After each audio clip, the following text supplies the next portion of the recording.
রমাদান সেরা মাস এবং এই কোরআন নাজিল হয়েছে রমাদানের একটি রাতে। সে রাতের নাম লাইলাতুল কদর। কোরআনের কারণে এই রাতের সম্মান এতটাই বেড়ে গেল, এক রাত ইবাদত করলে লাইলাতুল কদরি খায়রুম মিন আলফি শাহর। এক রাতের ইবাদত হাজার মাসের চেয়ে সেরা। সুবহানাল্লাহ, সুবহানাল্লাহ। আপনি কি ভাবতে পারেন এই কোরআন পায় নাই অতীতের কোন উম্মত, তাই তারা লাইলাতুল কদরের সম্মানটাও পায় নাই। এটা উম্মতে মুহাম্মাদীর প্রতি আল্লাহর স্পেশাল দান। কেন? কারণটা কি? কারণ হচ্ছে উম্মতে মুহাম্মাদী সেরা নবীর উম্মত, তারা শ্রেষ্ঠ উম্মত। কুনতুম খায়রা উম্মাহ, তোমরা সৃষ্টির মাঝে সেরা উম্মত। কিন্তু বলুন তো, উম্মতে মুহাম্মাদীর হায়াত অন্য অন্য নবীর উম্মতের চেয়ে বেশি না কম? কত কম? এত কম আছে, আমরা যে বয়স পেয়ে মারা গেলে আমাদের মন্তব্য হয় মাশাআল্লাহ ভালো হায়াত পাইছি। যেমন আমাদের কেউ যদি 80 বছর পাইয়া মারা যায়, 90 বছর বয়সে মারা যায়, তখন আমরা শুনলে কি বলি? আমরা বলি আলহামদুলিল্লাহ, মাশাআল্লাহ ভালো হায়াত পাইছি। কিন্তু অতীতে এমন উম্মত ছিল 80 বছর বয়সে মারা গেলে এলাকার মানুষ কইতো, হারে বাচ্চা মানুষ মরে গেছে। 950 বছর, 800 বছর, 700 বছর মানুষ অ্যাভেলেবেল বাঁচত। হযরত নূহ আলাইহিস সালাম দ্বীনের দাওয়াত দিছে কত বছর? 950 বছর। শুধু দাওয়াতি কাজই করছে 950 বছর। আদম আলাইহিস সালাম হায়াত পেয়েছেন 1000 বছর। এরকম 800 900 অ্যাভেলেবল। যেমন বাংলাদেশের মানুষ নরমালি কত বছর বাঁচে? 60 70 75। এটা কি অ্যাভেলেবল বয়স না? ঠিক তৎকালে 800 বছর 700 বছর অ্যাভেলেবল বাঁচে। এজন্য কেউ যদি 80 বছর 90 বছর বাঁচতো, মানুষ কইতো আহারে বাচ্চা মানুষ মরে গেছে। আচ্ছা, যারা 800 বছর বাঁচত তারা নামাজ পড়ছে 800 বছর, রোজা রাখছে 800 বছর, জিকির করছে 800 বছর, ইবাদত করছে 800 বছর। আর আমরা বাঁচলামই 70 বছর। এখন তাদের ইবাদত আর আমাদের ইবাদত সমান না তাদেরটা বেশি? আল্লাহ তাআলা মানুষকে যখন জান্নাত দেবেন, আল ওয়াজনু ইয়াউমাইযিনিল হক, কোরআনে আল্লাহ বলেন সেদিন নিশ্চিতভাবে তোমাদের আমলগুলো ওজন করা হবে। এখন আপনি 70 বছর হায়াত পাইছেন, তার মাঝে 15 বছর 13 বছর ছিলেন নাবালেগ, চলে গেল 70 থেকে 13 বছর 15 বছর থাকলো আর 55 বছর। ঠিক না? এই ভাই কথা কন না কেন? আমার অঙ্ক ঠিক আছে না? 70 থেকে 15 গেলে কত? 55। তা আপনি 55 বছর, তার মাঝে প্রতিদিন ঘুমাইছেন 6 ঘন্টা। ঘুমাইছেন? টয়লেটে ছিলেন, প্রস্রাব পায়খানা ওযু গোসল মিলে 1 থেকে 1.5 ঘন্টা। অফিস আদালত চাকরি বাকরি করছেন প্রতিদিন 8 থেকে 10 ঘন্টা। ইবাদত করছেন কদ্দুর। এখন সব যখন ওজন দেবে, আর যারা 900 বছর হায়াত পাইছে তাদেরটা ওজন দেবে, তখন জান্নাতে আগে যাবে কেডা? ওরাই তো। এটা স্বাভাবিক, ওজন তো সেদিন হবেই। অথচ উম্মত হিসাবে আমরা কয় নাম্বার? কথা বলেন, উম্মত হিসাবে কত নাম্বার? তো জান্নাতে সবার পরে গেলে 1 নাম্বার বানায়া লাভ কি হলো? হাদিসে পাওয়া যায় না, নবী সাল্লাল্লাহু আলাইহি ওয়াসাল্লাম উরিয়া আমারান নাস মিন ক্বাবলিহি ফাকান্নাহু তাকাসারা আমারুহুম। নবীজি সাল্লাল্লাহু আলাইহি ওয়াসাল্লাম কাগে কার জামানার নবীদের উম্মতের বয়স দেখানো হলো। আমার রাসূল দেখলেন যে তাদের বয়সের তুলনায় আমাদের বয়স বড়ই কম। নবীজি ভাবলেন আমার উম্মত 60-70 বছর বয়স পাবে, আর তার 800 বছর 900 বছর হায়াত পেয়েছে। এখন আমার উম্মতের আমল কম, তারা জান্নাতে যাওয়ার ক্ষেত্রে পিছনে পড়ে যাবে। আমার রাসূল মনে একটু টেনশন করলেন, চিন্তা অনুভব করলেন। ফাআতাহুল্লাহু লাইলাতাস সূরাতাল কদর। আল্লাহ রাসূলের অন্তরের কষ্ট দেখে জিবরিল আমিনকে বললেন, যাও যাও আমার নবীকে সূরা কদর দিয়ে দাও, যেখানে আল্লাহ ঘোষণা দিলেন লাইলাতুল কদরি খায়রুম মিন আলফি শাহর। অন্য অন্য উম্মতেরা হাজার মাস লাগাতার ইবাদত করে যে সওয়াব পেত, তোমার উম্মতকে এমন একটি রাত দিলাম, এক রাত ইবাদত করলে আমি এর চেয়ে বেশি সওয়াব লিখে দেব। ফাআতাহুল্লাহু সূরাতাল কদর। অতঃপর আল্লাহ তাআলা রাসূলকে সূরাতুল কদর দিলেন। নবীজি সাহাবাদেরকে তেলাওয়াত করে শোনালেন। আল্লাহ বলছে লাইলাতুল কদরি খায়রুম মিন আলফি শাহর। এটা হাদিস না, এটা কোরআনের আয়াত। হাদিস হলে অনেক সময় আমরা একটু কনফিউজ হই, হুজুর হাদিসটা সহিহ কিনা, হুজুর হাদিসটা আবার জালমাল না তো, হাদিসের মান কি, কোন কিতাবে আছে। কিন্তু কোরআনের আয়াত নিয়ে কোনো সন্দেহ আছে? আল্লাহ নিজে বলছেন, আমি এমন রাত দিলাম, এক রাত ইবাদত করবা হাজার মাস না। খায়রুন, খায়রুন মানে কি? আরো বেশি। ইসমে তাফজিল, আফদাল, সুপারলেটিভ ডিগ্রি। আল্লাহ বলেননি কা আলফি শাহর, কা মানি সমান, মত মিসলা আলফি শাহর। আল্লাহ বলছে খায়রুম মিন আলফি শাহর, এক রাত ইবাদত করবা হাজার মাস না, হাজার মাসের চেয়ে অনেক বেশি সওয়াব আমি দিয়ে দেব। সুবহানাল্লাহ। 1000 মাসও যদি হয়, 1000 মাস, এটাকে আমরা ক্যালকুলেটর দিয়ে হিসাব করে দেখছি আমি, 83 বছর 4 মাস হয়। 12 মাসে 1 বছর না? এরকম 1000 মাসের যখন ভাগ করলাম, দেখলাম 83 বছর 4 মাস। যদি এই রমজানে আমরা লাইলাতুল কদর পাই, তাহলে 83 বছর লাগাতার বুঝেন, কিন্তু যে আপনি আল্লাহু আকবার বলে নিয়ত করছেন নামাজে, আপনি এই নামাজের সালাম ফিরান নাই, শুধু তেলাওয়াত করতে করতে রুকু সিজদা দিতে দিতে এত লম্বা নামাজ লাগাতার 83 বছর 4 মাস পরে সালাম ফিরাইছেন। এই নামাজে যত সওয়াব হতো, কদরের রাতে ইবাদত করলে আল্লাহ ওই পরিমাণ সওয়াব দিয়ে দেবে, বা তার চেয়ে আরো বেশি।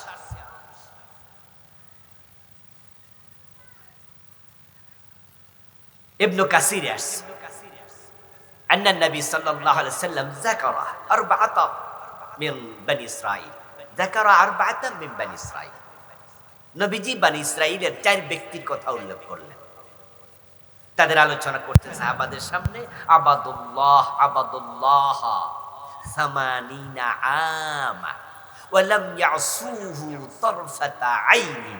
রাসূল বলছেন, শোনো, বনি ইসরাঈলের মাঝে এমন 4 জন মানুষ ছিল, অমক অমক অমক, রাসূল নাম বললেন। এই 4 জন মানুষ আল্লাহর ইবাদত করছিল 80 বছর। এই 80 বছরে এমন ইবাদত করছে 1 সেকেন্ড আল্লাহর অবাধ্য হয় নাই, কোন গুনার কাজ 80 বছরে একটাও করে নাই। ফাআজাবা আসহাবু রাসূলিল্লাহি সাল্লাল্লাহু আলাইহি ওয়াসাল্লাম। রাসূলুল্লাহ সাহাবীরা শুনে আশ্চর্য হইলেন, হুজুর বলেন কি, 80 বছরে কোনো গুনাহ করে নাই, আর আমাদের বয়স 30, 40, 50, 60, চুরি করছি, মিছা কইছি, গীবত করছি, রোজা ভাঙছি, নামাজ নষ্ট করছি, চোখের খেয়ানত করছি, কত রকমের অন্যায়, সুদ খাইছি, ঘোষ খাইছি, আর ওরা 80 বছরে একটা গুনাহ করে নাই। তাহলে জান্নাতে তো আমাদের আগে এক দৌড়ে চলে যাবে, তো আমরা শ্রেষ্ঠ নবীর উম্মত হয়ে এত লাভ হলো না। আল্লাহ নবী সাল্লাল্লাহু আলাইহি ওয়াসাল্লাম যখন এই কথা শোনালেন, সাহাবারা বিস্মিত হলো, নিজেদের ব্যাপারে আফসোস করলো। আল্লাহ তাআলা তখন সূরা আল কদর নাজিল করে মেসেজ দিলেন, তোমরা যদি এক রাত ইবাদত করো তাহলে 80 বছর না, 83 বছরের সে বেশি সওয়াব আমি দিয়ে দেব। লাইলাতুল কদর খায়রুম মিন আলফি শাহর। প্রিয় ভাইয়েরা, সাল্লাম বলেন যে আল্লাহ তাআলা তিনি ঘোষণা করলেন, তোমরা সকাল থেকে জোহর পর্যন্ত কাজ করবে, আমি তোমাদেরকে এই পরিমাণ সওয়াব দেব। তখন একদল উম্মত রাজি হলো, তারা হলো ইয়াহুদী। তারা বলল যে আমরা রাজি, সকাল থেকে দুপুর পর্যন্ত আমরা কাজ করব। তো তাদেরকে আল্লাহ এই পরিমাণ সওয়াব দিলেন। এবার আল্লাহ বললেন যে যারা জোহর থেকে আসর পর্যন্ত কাজ করবে, ইবাদত করবে, আমি তাদেরকে এই পরিমাণ সওয়াব দেব। তখন খ্রিস্টানরা বলল যে আমরা ইবাদত করতে রাজি। তখন ঈসা নবীর উম্মতদেরকে আল্লাহ ওই কাজে দায়িত্ব দিলেন, ওই পরিমাণ সওয়াব দিলেন। এবার আল্লাহ বললেন আসর থেকে মাগরিব পর্যন্ত যারা কাজ করবে তাদেরকে আমি এত এত এত পরিমাণ সওয়াব দেব। উম্মতে মুহাম্মাদি বলল যে আমরা এই কাজ করতে রাজি। এই কথা বলার পর এবার বাকি দুই নবীর উম্মত দাঁড়িয়ে গেল, দাঁড়িয়ে বলতেছে হে রব, সকাল থেকে জোহর পর্যন্ত কাজ করলে সওয়াব পাওয়া যায় অতটুকু আপনি আমাদেরকে দিলেন, আমরা এটা নিলাম। জোহর থেকে আসর পর্যন্ত কাজ করলাম, এটা কয় ঘন্টা? সকাল থেকে জোহর পর্যন্ত যা সময় তার 5 ভাগের 1 ভাগ বা আরো কম, হেরা সওয়াব পাইয়া গেল। আমাদের সময় কাম করলো কম, সওয়াব পাইলো বেশি, না হয় এটাও আমরা মাইনা নিলাম। কিন্তু আসর থেকে মাগরিব পর্যন্ত উম্মতে মুহাম্মাদি কাজ করলো, ওদেরকে সওয়াব দিলেন এত এত এত, আমাদের 5 গুণ 7 গুণ বেশি। এটা কি হইলো? এটা কি হলো? আল্লাহ তাআলা তাদেরকে বলেন, এই ঈসা নবীর উম্মত, মুসা নবীর উম্মত, তোমাদেরকে আমি যেই পরিমাণ সওয়াব দিব বলেছিলাম, কাজ করলে যেই পরিমাণ, আমি কি কম দিছি? তারা কয় না আল্লাহ আপনি কম দেন নাই, বলছিলেন যাহা দিয়েছেন তাহা। তাহলে তোমাদেরকে ঠকাই তো নাই? কয় না ঠকান নাই। তো তোমাদের অভিযোগটা কি? অভিযোগ হলো উম্মতে মুহাম্মাদি কাম করছে কম, সওয়াব পাইছে বেশি, এটা কেন দিলেন? আল্লাহ বলে যেহেতু তোমাদের ঠকাই নাই, তোমরা অভিযোগ করার অধিকার নাই, ঠকাইলে অভিযোগ করতে পারতা। এখন তাদেরকে বেশি দিছি, এটা আমার করুণা। এই যে বেশিটা দিছি, এটা হলো আমার দয়া। তা আমার দয়া তো আমি দেখাইতে পারি, এটা আমার ইচ্ছা। উম্মতে মুহাম্মাদি হওয়াতে এটা আমাদের সৌভাগ্য। লাইলাতুল কদর আমরা পেয়েছি, এমন এক রাত। সুবহানাল্লাহ। ক্বালা রাসূলুল্লাহ সাল্লাল্লাহু আলাইহি ওয়াসাল্লাম, মান ইয়াকুম লাইলাতাল কদরি ঈমানান ওয়া ইহতিসাবা গুফিরা লাহু মা তাকাদ্দামা মিন যামবিহি। নবীজি বলছেন, যে ব্যক্তি ঈমান এবং ইহতিসাবের সাথে লাইলাতুল কদর উদযাপন করে, আল্লাহ তাআলা তার আমলনামায় যত গুনাহ ছিল সব গুনাহ ক্ষমা করে দেয়। ঈমান তো বুঝেনি, ঈমান তো বুঝেন। ঈমান মানে ঈমান, বিশ্বাস। আরে বিশ্বাস হবে কিসের উপর? আমানতু বিল্লাহি ওয়া মালাইকাতিহি ওয়া কুতুবিহি ওয়া রুসুলিহি ওয়াল ইয়াউমিল আখির ওয়াল কদরি খাইরিহি ওয়া শাররিহি মিনাল্লাহি তাআলা। এই 6টা জিনিস। বাংলাদেশে আরেকটা আছে, ওটা ওয়াল বাসি বাদাল মাউত। এটা বাংলাদেশে আছে, এটা হাদিসে আলাদাভাবে নাই। কারণ আগেই তো চলে গেছে। কি চলে গেছে? আমানতু বিল্লাহি ওয়া মালাইকাতিহি ওয়া কুতুবিহি ওয়া রুসুলি ওয়াল ইয়াউমিল। তো ওয়াল ইয়াউমিল আখির হইলে ওয়া বাসি বাদাল মাউত নতুন করে হওয়া লাগবে। ইয়াউমিল আখির মানে কি? তো ওয়াল বাসি বাদাল মাউত কি? এক কথা 2 বার কওয়া লাগবে। আচ্ছা, ঈমানের মূল অংশ 6টা। তার মাঝে কি? 1 নাম্বার আমানতু বিল্লাহ, আল্লাহর উপর ঈমান আছে না আমাদের? ওয়া মালাইকাতি আছে, ওয়া রাসূলিহি, রাসূলদের প্রতি বিশ্বাস আছে, এগুলো ঝামেলা নাই। এরপরে কি? ওয়া কুতুবিহি, আল্লাহর কিতাবের উপরে বিশ্বাস। এখানে পেছ লাগা যায়, এখানে পেছ লাগা যায়। কিতাবের মাঝে যা আছে সবার উপর বিশ্বাস করতে হবে। তো কিতাবে আছে রোজা রাখো, আসেনি? এই কথা বলে না কেন ভাইরা? আল্লাহর কিতাবে কোরআনে রোজার কথা আছে না নাই? সুর ধরে হাত কাটো, এটা নাই? আছে? তো এটা মানছেন তো? এখানে পেছ লেগে গেছে। ঈমান ছাড়া রোজা রাখা লাভ নাই। এজন্য মান সামা রমাদানা ঈমানান ওয়া ইহতিসাবা মান ইয়াকুম লাইলাতাল কদরি ঈমানান ওয়া ইহতিসাবা। আমল আগে না ঈমান আগে? যারা জানেন তারা আওয়াজ করে বলেন, আমল আগে না ঈমান আগে? ঈমান হলো আগে, আমল হলো পরে। ঈমান হলো এক, আমল হলো ডান পাশে শূন্য। এক আগে দেবেন না শূন্য আগে দিবেন? কারণ শূন্য আগে দিলে কোনো লাভ আছে? আমার প্রিয় ভাইয়েরা, ঈমান, তাই তো ছোটবেলায় মক্তবে পড়েছিলেন ঈমানে মুজমালা মানতু বিল্লাহি কামা হুয়া বিআসমাইহি ওয়া সিফাতিহি ওয়া কাবিলতু জামিআ আহকামিহি। বুঝছেন না? ওয়া আরকানিহি। জামি শব্দের অর্থ কি? অর্ধেক না সব? জামি মানে পুরা। ও দোস্ত, ঈমান ছিল এমন যে আল্লাহ তোমার যত হুকুম আমি সব হুকুম মানতে রাজি। আল্লাহ বলছে কুতিবা আলাইকুমুস সিয়াম, তোমরা রমাদানের রোজা রাখো, এটা ফরজ করা হলো। ফামান শাহিদা মিনকুমুশ শাহরা ফালিয়াসুমহু, রোজা ফরজ। এবার আপনারা সবাই রোজাওয়ালা। ওই কোরআনে আল্লাহ বলে আনাকিমুদ্দিন, দিন কায়েম করো। অথচ দিন কায়েমের কথা শুনলে চেহারা কালো হয়ে যায়, অথচ উনি রোজাওয়ালা। রোজা রাখছে, কোরআনে আছে রোজা ফরজ। তো দিন কায়েম করা কি নফল না ফরজ? তো দিন কায়েমের বিরুদ্ধে রোজাওয়ালা মানুষ। আল্লাহ বলছে চোর ধরে হাত কেটে দাও। আল্লাহ বলছে জেনা করলে 100 বেত লাগাও। নবীজি সাল্লাল্লাহু আলাইহি সাল্লাম বলছেন মদ পান করলে 80 বেত লাগাতে হবে। রাসূল বলছে আমার মেয়ে ফাতেমা চুরি করলে ফাতেমার হাতটাও কেটে দেব। এখন আপনাকে যদি বলি চোর ধরে হাত কাটার জন্য আইন দরকার, আর আইন বানাইতে হলে সংসদে নেতা পাঠানো দরকার। যেই নেতা কোরআনের আইনের পক্ষে থাকবে, নেতাই যদি চোর হয় সে তো হাত কাটার আইন কোনোদিন করবে না। আসেন না ভালো নেতার পক্ষে কথা বলি। চোর ধরে হাত কাটা লাগবে, আপনার চেহারা কালো হয়ে গেল, হুজুর রাজনীতির ওয়াজ করে কেন? যখনই বলা হবে মদ পান করলে 80 বেত দিতে হবে, আপনার ভালো লাগবে না, রাজনীতির ওয়াজ হয়ে গেল।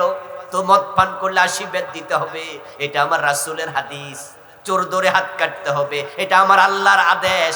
এখন আপনার কাছে আল্লাহর কিছু বিধান ইবাদত, কিছু বিধান রাজনীতি। যদি এমনটাই হয় তাহলে বোঝা গেল কোরআনের উপরে পুরা ঈমান এখনো আসে নাই।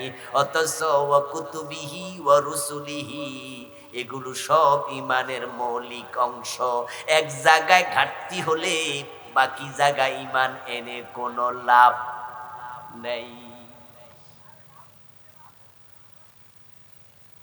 মান সামা রমাদান ঈমানান ওয়া ইহতিসাবা মান ইয়াকুম লাইলাতাল কদরি ঈমানান ওয়া ইহতিসাবা গুফিরা লাহু মা তাকদ্দামা মিন যামবিহি। ঈমানের সাথে রোজা হবে, ঈমানের সাথে শবে কদরে ইবাদত হবে। ওয়া ইহতিসাবা, ইহতিসাব মানে হলো সওয়াবের নিয়ত থাকা। ইহতিসাব মানে হলো আত্মসমালোচনা করে নিজেকে পরিশুদ্ধ করা, সংশোধন করা। আগে যে গুনাহ ছিল ওই গুনার সাথে আমার কোনো সম্পর্ক আর রাখবো না, আমি ভালো হয়ে গেলাম। এই চিন্তা মাথায় রেখে যে শবে কদরে ইবাদত করবে, গুফিরা লাহু মা তাকদ্দামা মিন যামবিহি। রাসূল বলে আমল নামায় একটা গুনাহ থাকবে না, সব ক্ষমা করে দেয়া হবে।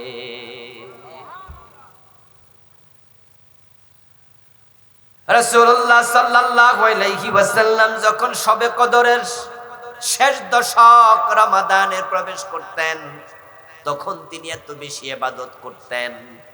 রমজানের শেষ দশকে শাদ্দা মিজারাহু ওয়া আহিয়া লাইলাহু ওয়া আইকাযা আহলাহু। মায়েশা থেকে বর্ণিত হাদিস, আমার রাসূল রমজানের শেষ দশকে কোমরে গামছা বেঁধে নামতেন। কোমরে গামছা বেঁধে নামার অর্থ কি? ইবাদতে এত মনোযোগী হতেন যা অন্য সময় হতেন না। আহিয়া লাইলাহু, রাতের বেলায় তিনি ঘুমাতেন না। ওয়াইকাযাহু, শুধু একা না, উনার পরিবারের লোকদেরকেও জাগায়া রাখতেন, তাদেরকেও ঘুমাতে দিতেন না। রমজানের শেষ দশকে নবীজি অনেক বেশি ইবাদত করতেন, কারণ শবে কদর শেষ দশক। নবীজি বলছেন যে তাহাররু লাইলাতুল কদর ফিল বিত্রি মিনাল আশরি মিন আওয়াখির রমাদান। তোমরা শবে কদর তালাশ করো, শবে কদর খোঁজো। শবে কদর কোনটা? রমাদানের শেষ দশকের বেজর রাত। এটাই হলো অধিকাংশ আলেমের চার মাযহাবের আলেম, উলামায়ে মুতাকাদ্দিমিন, মুতাআখিরিন, সালফুস সালেহিন যারা ছিলেন, 100 জন আলেমের মাঝে 95-97 জনের বক্তব্য হলো হাদিসের আলোকে রমাদানের শেষ দশকের বেজর রাতে শবে কদর হবে। আর বাকি 2-3% আলেম বলেছেন তারা 27 তারিখ শবে কদর। 27 তারিখের কথা বলেছেন 3%, 4%, 5%। আর বেজর রাতের কথা বলেছেন 95%, 97% আলেম। এখন আপনারা যদি 2-4টা হাদিস আছে 27 তারিখের ব্যাপারে, আর অধিকাংশ হাদিস হচ্ছে শেষ দশকের বেজর রাতের ব্যাপারে। এখন 2-4টা হাদিসের আলোকে যারা বলছে 27 তারিখের কথা, এখন তাদের কথাকে প্রাধান্য দিয়া যদি শুধু 27 তারিখে খোঁজেন, আর এমন যদি হয় বাকি বেশি হাদিসের আলোকে বেজর রাতে চলে গেছে 25 তারিখে, 23 তারিখে, অথবা রয়ে গেছে 29 তারিখে, তাহলে শবে কদর মিস হওয়ার সম্ভাবনা আছে না নাই? শবে কদর তো বছরে কয়টা হবে? একটা। যদি সেটাই মিস হয়ে যায় তাহলে 83 বছর 4 মাসের ইবাদত মিস হয়ে যাবে। এইজন্য নবীজি বলেন তাহাররু লাইলাতুল কদর ফিল বিত্র মিনাল আশরিল আওয়াখির মিন রমাদান। তোমরা রমাদানের শেষ দশকের বেজর রাতে শবে কদর তালাশ করো। নবীজি সাল্লাল্লাহু আলাইহি ওয়াসাল্লামকে আল্লাহ তাআলা শবে কদরের ব্যাপারে তিনি জানিয়ে দিয়েছিলেন। রাসূল সাল্লাল্লাহু আলাইহি ওয়াসাল্লাম জেনেছিলেন শবে কদর যে কোন তারিখে। সহিহ মুসলিমের হাদিসে আসছে, আল্লাহর হাবিব বলেছেন, ইয়া আইয়ুহান নাস ইন্নাহা কানাত উবিনাত লি, যে শবে কদর কোন রাতে হবে এটা আমার কাছে স্পষ্ট করা হয়েছে। তারপরে ফাখারাজতু লিউখবিরাকুম বিহা, ওই রাতের ব্যাপারে আমি তোমাদেরকে জানানোর জন্য ঘর থেকে বের হইছি। আল্লাহ আমারে জানাইছে অমুক রাত শবে কদর, আর আমি এটা জানানোর জন্য বের হলাম। ফাজাআ রাজুলান ইয়াহতাকান মাহুমা শায়তান ফানুসিতুহা, আমি পথিমধ্যে তোমাদের কাছে যাচ্ছি, খবরটা দেব। এমন মাঝে 2 জন মানুষ আমার কাছে আসছে, এসে তারা একটা বিষয় নিয়ে ঝগড়া শুরু করছে। আর ওই 2 জনের সাথে সরাসরি শয়তান ছিল। ওই 2 জন যখন শয়তানকে সাথে নিয়ে আমার কাছে এসে একটা বিষয় ঝগড়া শুরু করছে, আল্লাহ ওই সময় শবে কদরের তারিখটা আমারে ভুলাইয়া দিয়েছে। ফালতামিসুহা ফিল আশরিল আওয়াখির মিন রমাদান, যেহেতু তারিখটা আমি ভুলে গেছি, সুতরাং তোমরা রমজানের শেষ দশকের মাঝে এটা তালাশ করো। আল্লাহর নবীকে আল্লাহ ভুলাইয়া দিছে শবে কদর কোন রাতে, না হয় জানাইছিল। এখন রাসূল তো ভুলে গেলেন। এই হাদিসের আগের ঘটনা হলো শবে কদর যে কোন রাতে, এটা রাসূলকে জানানোর আগে তিনি জানতেনই না, তবে শুধু জানতেন শবে কদরটা হবে রমজান মাসের ভিতরে। নবীজি সাল্লাল্লাহু আলাইহি ওয়াসাল্লাম বলেন, সহিহ মুসলিমে আসছে, ইতাকাফতুল আশাল আউয়াল ফালতামিসু তিলকাল লাইলা, আমি শবে কদর পাওয়ার জন্য মসজিদে ঢুকে গেলাম। রমজানের প্রথম দশক আমি ইতিকাফ করলাম, এবং ইতিকাফ করা অবস্থায় আমি শবে কদর তালাশ করতে থাকলাম। কিন্তু ফালাম আজিদহা, শবে কদর আমি প্রথম দশকে পাই নাই। সুম্মা আতাকাফতুল আশরাল আওসাত, তারপর আমি শবে কদর পাওয়ার জন্য রমজানের দ্বিতীয় 10 দিন ইতিকাফ করলাম, কিন্তু শবে কদর আমি পেলাম না। ফাউতিতু, তারপর আমার কাছে আনা হলো, আমাকে জানানো হলো, বলা হলো ইন্নাহা ফিল আশরিল আওয়াখির মিন রমাদান, ও নবীজি, যে শবে কদর আপনি তালাশের জন্য রমাদানের 20 দিন মসজিদে কাটাইয়া দিলেন, ওটা প্রথম 20 দিনে নাই, শবে কদর আছে রমজানের শেষ দশকে। তা রাসূলুল্লাহ সাল্লাল্লাহু আলাইহি সাল্লাম এখন থেকে তিনি শবে কদর পাওয়ার জন্য আর ইতিকাফ মিস করতেন না। আল্লাহর নবী সাল্লাল্লাহু আলাইহি সাল্লাম হিজরতের পর থেকে ইন্তেকাল পর্যন্ত তিনি কখনো ইতিকাফ ছাড়েন নাই। প্রতি বছর তিনি ইতিকাফ করতেন। ইন্তেকালের আগের বছর তিনি যুদ্ধ ব্যস্ত থাকার কারণে ইতিকাফ করতে পারেন নাই। পরের বছর ইন্তেকালের আগের বছর পারেন নাই। পরে ইন্তেকালের আগের বছর তিনি ইতিকাফ করেছেন 20 দিন। আগেরটা ফসায় দিচ্ছে। ইতিকাফ হচ্ছে শবে কদর পাওয়ার জন্য সর্বোত্তম মাধ্যম। শবে কদর শেষ দশকের বেজর রাতে। আর আপনি যদি ইতিকাফে ঢুকে যান তাহলে আপনি জোর রাতেও মসজিদে, বেজর রাতেও মসজিদে, সুতরাং কোনোভাবে শবে কদর মিস হওয়ার সম্ভাবনা নাই। রাসূলুল্লাহর কাছে এক সাহাবী আসলো, তিনি অসুস্থ ছিলেন।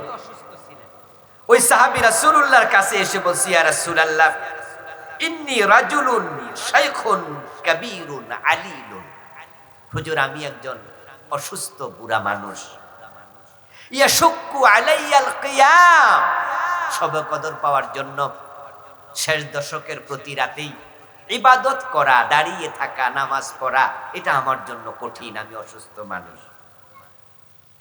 ফাআমুরনি বিলাইলাতিন লাআল্লাল্লাহা ইউওয়াফিকুনি ফিহা লাইলাতাল কদর, আপনি আমাকে একটি রাতের ব্যাপারে স্পেশাল আদেশ দেন যে ওই রাতে যেন আমি ইবাদত করি আর আল্লাহ আমার শবে কদরটা দিয়ে দেয়।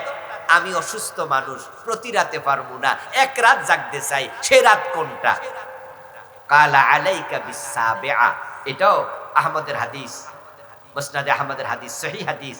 রাসূল তখন ওই সাহাবীকে বললেন, তাহলে তুমি রমজানের 27 তারিখ রাতে জাগ্রত থাকিও। নবীজি সাল্লাল্লাহু আলাইহি সাল্লাম শবে কদর কবে হবে বিভিন্ন হাদিসে বিভিন্ন ভাবে বললেন, এখানে 27 কথা বললেন, তাহলে 27 তারিখে হওয়ার সম্ভাবনা আছে।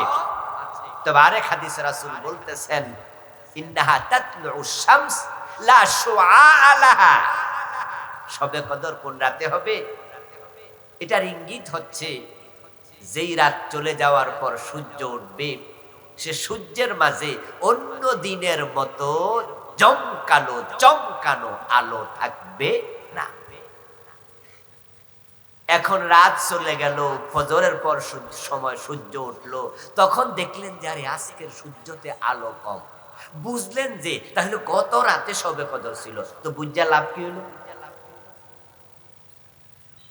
দেখেন রাসূল বলছে যে ইন্নাহা তাতলুউশ শামস ফিহা লা শুআআ লাহা, শবে কদর যে রাতে হবে ওই রাতের পরে যে সূর্য উদিত হবে সে সূর্যের মাঝে কি থাকবে না? আলো থাকবে না, কম আলো থাকবে। তা আপনি টের পাইলেন রাত চলে যাওয়ার পর, কোনো লাভ তো হলো না। এই জন্য রাসূল সাল্লাল্লাহু আলাইহি সাল্লাম নির্ধারণ করেননি, বলছে বেজর রাত 21, 21, 23, 25, 27, 23, হাদিসে রাসূল নির্ধারণ করলেন 21, 23, 25, 27, 29 তোমরা বেজর রাতে তালাশ করো। নবীজি সাল্লাল্লাহু আলাইহি সাল্লাম বলছে বেজর রাতে তালাশ করো, কিন্তু বাংলাদেশে 27 তারিখটা বিখ্যাত হলো ওই দুই একটা হাদিস যে আছে, 2-3% আলেম বলছে।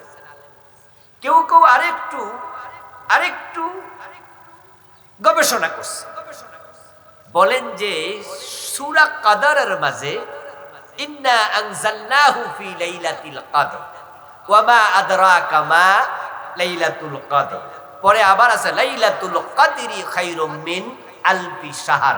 এই লাইলাতুল কদর এই শব্দটা আছে 3 বার। কয়বার আছে? ওনারা একটু গবেষণা করে যুক্তি দিয়ে বলছে 3 বার আছে। ইন্না আনজালনাহু ফি লাইলাতুল কদর ওয়া মা আদরাকা মা লাইলাতুল কদর, লাইলাতুল কদরি খায়রুম মিন আলফি শাহর 3 বার, এবং এখানে অক্ষর আছে 9টা। লাইলাতুল কদর শব্দের মাঝে অক্ষর কয়টা? 9টা। এই বাক্যটা উল্লেখ আছে কয়বার? তো 9 এবং 3 এটা পূরণ দিলে 3 নং 27। উনারা বলছেন যে হতে পারে 27 তারিখ রাতে শবে কদর হবে। এখন 1-2টা হাদিস শবে কদর 27 তারিখ পাওয়া গেল, যুক্তিও পাওয়া গেল। এরপরেও যদি 27 না হইয়া অন্য তারিখে হয়ে যায় তাহলে তো বঞ্চিত হওয়া লাগলো। আমরা কি বঞ্চিত হতে চাই? রাসূলুল্লাহ সাল্লাল্লাহু আলাইহি ওয়াসাল্লাম রমাদানের শেষ দশকে এত বেশি ইবাদতমুখী হতেন, তাকে অন্য সময় এত বেশি ইবাদতমুখী হতে দেখা যেত না। রাসূলুল্লাহ সাল্লাল্লাহু আলাইহি ওয়াসাল্লামের ইবাদতের ব্যাপারে মা আয়েশা বলতেছেন, কানা রাসূলুল্লাহ সাল্লাল্লাহু আলাইহি ওয়াসাল্লাম ইয়াজতাহিদু ফিল আশরিল আওয়াখির মা লা ইস্তাহিদু ফি গায়রিহি। সহিহ মুসলিমের হাদিস। রাসূল শেষ দশকে এত বেশি ইবাদত করতেন, মুজাহাদা করতেন, অন্য সময় এত বেশি করতেন না। উম্মতের জন্য রাসূল হলেন আদর্শ। তাই রমজানের শেষ দশকে আমাদেরও ইবাদত বাড়াতেই হবে, কোনোভাবে যেন শবে কদর মিস হয়ে না যায়। তাই সবাই আমরা শেষ দশকের প্রতি রাতে ইবাদত করি। আচ্ছা, বাংলাদেশে যেদিন জোর রাত, সৌদি আরবে সেদিন বেজর রাত। এটা তো জানেন আপনারা নাকি? তারা আমাদের একদিন আগে চাঁদ দেখে, একদিন আগে শুরু করছে। একদিন আগে শুরু করার কারণে তারা যেদিন রোজা রাখছে আমরা সেদিন রাখি নাই, পরের দিন রাখছি। তাদের রোজা নাম্বার 1, আমাদের 0। তাদের রোজা নাম্বার 2, আমাদের 1। তাহলে তাদের হলো জোর, আমাদের হয়ে গেল বেজোর। অথচ তাদের সাথে আমাদের সময়ের ব্যবধান কত ঘন্টা? অনলি 3 আওয়ার্স, 3 ঘন্টা। আচ্ছা, আজকে 6টা 8 মিনিট ইফতার মান নাকি 7 মিনিটে 10? আচ্ছা, 6টা 10-এ ইফতার। 6টা 10-এ আমাদের আজকে রাত আসবে, ঠিক না? রাত আসবে তো? ঠিক 3 ঘন্টা ধরেন, তাহলে 6টা 10 সাথে 3 ঘন্টা যোগ করেন 9টা 10। 9টা 10-এ সৌদি আরবে রাত আসবে না? যখন আমাদের দেশে 10:30 বাজে তখন আমাদের রাত, সৌদি আরবে কি? কথা বলে না কেন ভাইয়া? রাত তো। আচ্ছা, আমাদের যখন 11টা তখন আমাদের দেশে কি? তখন তাদেরও কি? একই রাত। তাদেরটা জোর, আমাদেরটা বেজোর। আর আমাদেরটা জোর হলে তাদেরটা কি? বেজোর। তো শবে কদর কোন দিন হবে? তো বেজোর হইলে এই রাত তো জোর। রাত কিন্তু একটাই।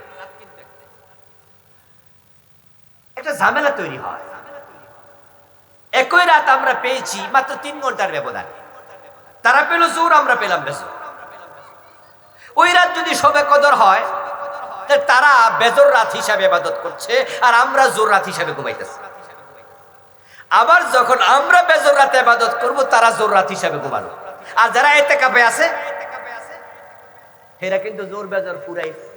তাহলে সুযোগটা কাদের সুবিধা বেশি? এজন্য আমরা যারা শবে কদর পেতে চাই আমাদের জন্য ইতিকাফে যাওয়া উচিত। যদি ব্যস্ততার কারণে, সমস্যার কারণে ইতিকাফ করতে নাও পারেন, কমপক্ষে শেষ দশকের প্রতি রাতেই কদর তালাশ করা উচিত। কিভাবে তালাশ করবেন? প্রতি রাতেই তো আমরা কোরআন শরীফের কিছু তেলাওয়াত করতে পারি। জোর বুঝি না, বেজোর বুঝি না, শেষ দশক সপ্তাহ সূরা ইখলাস 3 বার পড়লে 1 খতম কোরআনের সওয়াব পাওয়া যায়, এমন হাদিস আছে কিনা? সহিহ হাদিস। রমজানের শেষ দশকের প্রতি রাতে সূরা ইখলাস 3 বার পড়লে 1 খতম কোরআন হয়ে গেল। রমাদানের শেষ দশকের প্রতি রাতে কি 10-20 টাকা গরিবরে দেয়া যাবে না? 83 বছরের ইবাদত। রমাদানের শেষ দশকের প্রতি রাতেই আচ্ছা সেহরির সময় একটু 20 মিনিট আগে উঠে 4 রাকাত 8 রাকাত তাহাজ্জুদ পড়া যাবে না? 80 বছর 83 বছরের ইবাদত। প্রতি রাতেই আমরা তাহাজ্জুদ পড়ব, প্রতি রাতেই তেলাওয়াত করব, শেষ দশকের প্রতি রাতে কিছু দান সদকা করব, প্রতি রাতেই মা আয়েশার শিখানো সে দোয়া। মা আয়েশা বলে, ইয়া রাসূলুল্লাহ আরাইতা ইন আলিমতু লাইলাতাল কদর মা আকুলু ফিহা। নবীজি সাল্লাল্লাহু আলাইহি ওয়াসাল্লাম, যদি আমি লাইলাতুল কদর বুঝি কোন রাত, আমি টের পাই, আমি বুঝতে পারি যে আজকের রাত কদরের রাত হতে পারে, তাহলে সেই রাতে আমি কি দোয়া করব, কি ইবাদত করব, আল্লাহর কাছে কি বলবো? নবীজি জবাব দেয়, আয়েশা কুলি আল্লাহুম্মা ইন্নাকা আফুউন তুহিব্বুল আফওয়া ফাফু আন্নী। এই দোয়াটা আপনারা সবাই পারেন? যারা পারেন একটু হাত তোলেন তো দেখি কারা কারা পারেন। লজ্জার কিছু নাই, যারা পারেন তারা হাত তোলেন। নামান বাকিরা আজকে দোয়া শিখবেন, ছোট্ট দোয়া। আমার সাথে একটু পড়েন, আল্লাহুম্মা ইন্নাকা আফুউন, আল্লাহুম্মা ইন্নাকা আফুউন, আল্লাহুম্মা ইন্নাকা আফুউন। হয়ে গেল না? তুহিব্বুল আফওয়া, তুহিব্বুল আফওয়া, তুহিব্বুল আফওয়া ফাফু আন্নী, ফাফু আন্নী, ফাফু আন্নী। এটা তিনটা লফজ, আল্লাহুম্মা ইন্নাকা আফুউন তুহিব্বুল আফওয়া ফাফু আন্নী। বাংলা অর্থ হলো, আয়েশা তুমি শবে কদরের রাতে আল্লাহকে বলবে, ও আল্লাহ তুমি ক্ষমাকে পছন্দ করো, তুমি ক্ষমাকারী, তুমি ক্ষমাকে পছন্দ করো, তুমি আমাকে ক্ষমা করে দাও। আল্লাহুম্মা, হে আল্লাহ, ইন্নাকা আফুউন, তুমি ক্ষমাকারী, তুহিব্বুল আফওয়া, তুমি ক্ষমাকে পছন্দ করো, ফাফু আন্নী, তুমি আমাকে ক্ষমা করে দাও। যদি আরবি নাও পারেন, বাংলা বলতে পারবেন না? তাহলে শবে কদরের রাতের সবচেয়ে বড় দোয়া হলো আল্লাহর কাছে ক্ষমা চাওয়া। আপনি মা আয়েশাকে শিখানো রাসূলুল্লাহর হাদিসের বাক্য যদি পারেন তা তো ভালোই, যদি নাও পারেন বাংলায় আপনার মনের কথা আল্লাহকে বলবেন, আল্লাহ তুমি আমাকে ক্ষমা করে দাও। আজকের এই মাহফিলে ইতিকাফ করে নাই এমন লোকের সংখ্যাই আমার ধারণা বেশি। গ্রামের লোকেরা ইতিকাফ কম করে, শহরে খুব বেশি পাওয়া যায়। আলহামদুলিল্লাহ, শহরের মসজিদে 30 জন 40 জন 50 জন ইতিকাফ করে। আমি যেখানে থাকি আমার পাশে একটা মসজিদ মাদ্রাসাও আছে। তো গতকালকে আমি সকাল বেলা 11টা 11:30টার দিকে সেখানে গেলাম একটি কাজে। তো ওখানে গিয়ে মাদ্রাসার যিনি মুহতামিম তার ছেলেকে জিজ্ঞাসা করলাম যে মসজিদে অনেক লোক দেখা যায়। বলল যে হুজুর, আমাদের এখানে একজন পীর সাহেব হুজুর আসছেন আফ্রিকা থেকে, উনি এই মাস এখানে থাকবেন, তাই তার সোহবত নেয়ার জন্য লোকজন এসেছে। তো গতকালকে ইফতারি বানাইছি 1350 জন, 1350 প্যাকেট, মানে 1350 জনের। তো লোকজন একটু বাড়ে কমে, শেষ দশকে সেটা 2000 হতে পারে। এবার এখানে ইতিকাফি করবে 1500 বেশি। এক মসজিদের কথা শুনেন, 5 তলা মসজিদ, বিশাল মাদ্রাসা, 1500-র উপরে ইতিকাফ করবে। শহরে 30 জন 50 জন ইতিকাফ করে, अवेलेबल মসজিদ। কিন্তু গ্রামে নাকি টাকা দিয়ে ইতিকাফ করানো লাগে, এমন ঘটনাও নাকি আছে। হ্যাঁ, কেউ ইতিকাফ করে না, সবাই মিলে চাঁদা দেয়। রিক্সাওয়ালারা জিজ্ঞাসা যে তুমি শেষ দশকে কয় টাকা পাইতা? দিন 500 কইরা, তো 10 দিনে 5000 আমরা দিয়ে দেবো, তুমি ইতিকাফে বইয়ে নাও। তো রিক্সাওয়ালা ঠেলাওয়ালা দিন মজুর অথবা যে গ্রামে আপনার কাজকর্ম করে, তো হে মনে মনে কয় যদি কাম না কইরা 5000 পাই এটাই ভালো। এলাকার সবাই চান্দা দিয়া ও বেডারে বসাই দিছে, ওই বেডা 5000 টাকার জন্য ইতিকাফ করছে না সওয়াবের জন্য করছে? ইন্নামাল আমালু, যেটা নিয়ত এটাই তো। হে কি সওয়াবের জন্য করছে না টাকার জন্য? তো হে যদি সওয়াব না পায়, যারা টাকা দিছে এরা পাইছে নি সওয়াব? এটা সিস্টেম না। ইতিকাফ সুন্নাত না ফরজ না ওয়াজিব, এই মাসলা দরকার নাই। আমি হচ্ছে রাসূলুল্লাহ জীবনে ইতিকাফ ছাড়েন নাই, আর আপনি উম্মত হইয়া জীবনে ইতিকাফ করেন নাই। কামটা ঠিক হইল? আপনি না উম্মত? তো সুন্নত বাদ দিয়া কিসের উম্মত? এই জন্য এখানে দাড়ি পেকে গেছে অনেকে আছেন। দাড়ি পাকার অর্থ বুঝেন? সিগন্যাল আসছে বেশি দিন এখানে আর চোখের পাওয়ার কমে যাওয়া, দাঁত পড়ে যাওয়া, দাড়ি চুল সাদা হওয়া, এগুলা সিগন্যাল। আপনাকে বোঝানো হচ্ছে এখানে তুমি বেশি দিন থাকতে আর পারবা না। দাড়ি পেকে গেল, এখনো জীবনে ইতিকাফ হয় নাই, এমনও তো হতে পারে পরের রোজা পর্যন্ত আর বাঁচবেনই না। দুনিয়া চলবে, আপনাকে ছাড়াই চলবে, ব্যবসা বাণিজ্য আপনাকে ছাড়াই চলবে। এই জন্য ইতিকাফের সিদ্ধান্ত এবার নেন, এবারই ইতিকাফ করব, সিদ্ধান্ত নেন। কিসের ব্যস্ততা আপনার? আপনার বউ কয়জন আছে? একজন না দুইজন? অধিকাংশ আমরা একজন ওয়ালা, বাংলাদেশে দুই বউওয়ালা লোক খুব কম। রাসূলের বউ কয়জন ছিল? জানেননি আপনারা? 11 জন ছিল। একসাথে জীবিত ছিল কয়জন? 9 জন। তাহলে ফ্যামিলি কয়টা? 9টা। রাসূল কি আপনার মতো ব্যস্ত না আরো বেশি ব্যস্ত? মদিনার প্রেসিডেন্ট ছিলেন 10 বছর। ইতিকাফ করছে কয় বছর? 10 বছর। 1 বছর মিস, পরের বছর 20 দিন।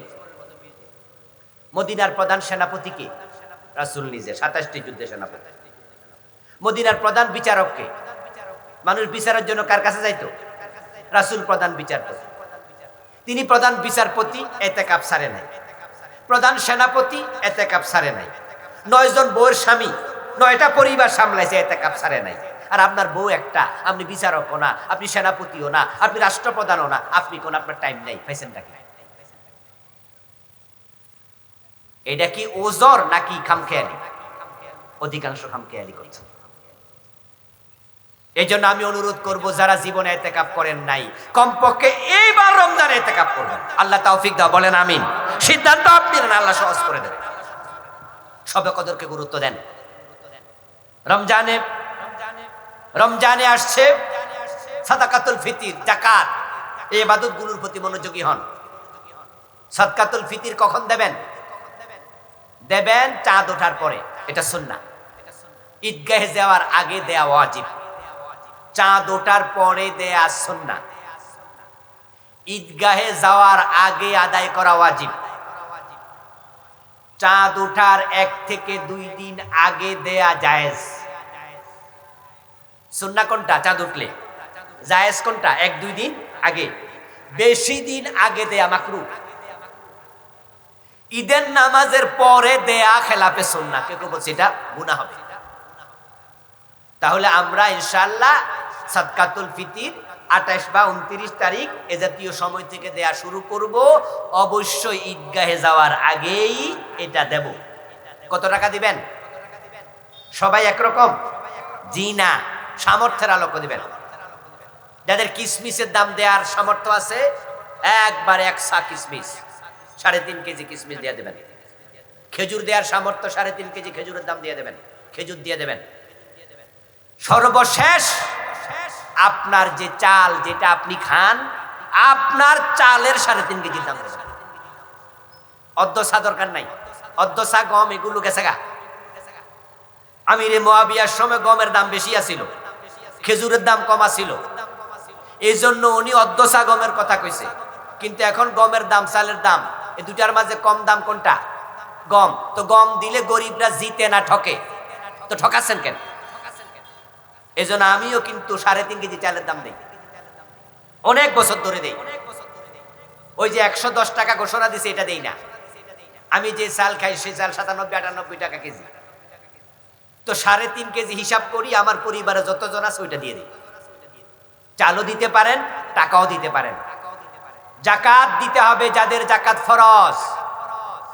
মৌলিক চাহিদা পূর্ণ করার পর ব্যাংকে অথবা ঘরে অথবা ব্যবসায়ে 7.5 ভরি স্বর্ণ অথবা 52.5 তোলা রৌপ্যের মূল্য যাদের কাছে 1 বছর থাকবে তাদেরকে যাকাত দিতে হবে। যাকাত দেবেন না, হাসরের ময়দানে আল্লাহ আপনাকে মানুষের সামনে আপনার সম্পদ আগুনে পোড়াইয়া কপালে, পেটে, পিঠে সেকা মারবে, গলার মাঝে সাপ বানায় ঝুলাই দেবে।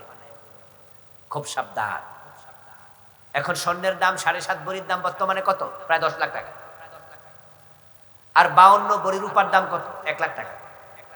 এখন আপনি কোনটার দিকে তাকাবেন? কোনটার দিকে তাকাবেন? স্বর্ণের দিকে তাকাইলে আপনার সুবিধা, দেয়া লাগবে না। আর রূপার দিকে তাকাইলে আপনার অসুবিধা, দেয়া লাগবে। এই জন্য অনেকে আছে অসুবিধা যায় না, সুবিধাটা খোঁজে, আমি দিব না। আমার প্রশ্ন, যদি আপনি জাকাত দিতেন সওয়াব পাইতো কে? তো জাকাত দিছেন না, সওয়াব পাইছেন? তো কারে ঠকাইলেন?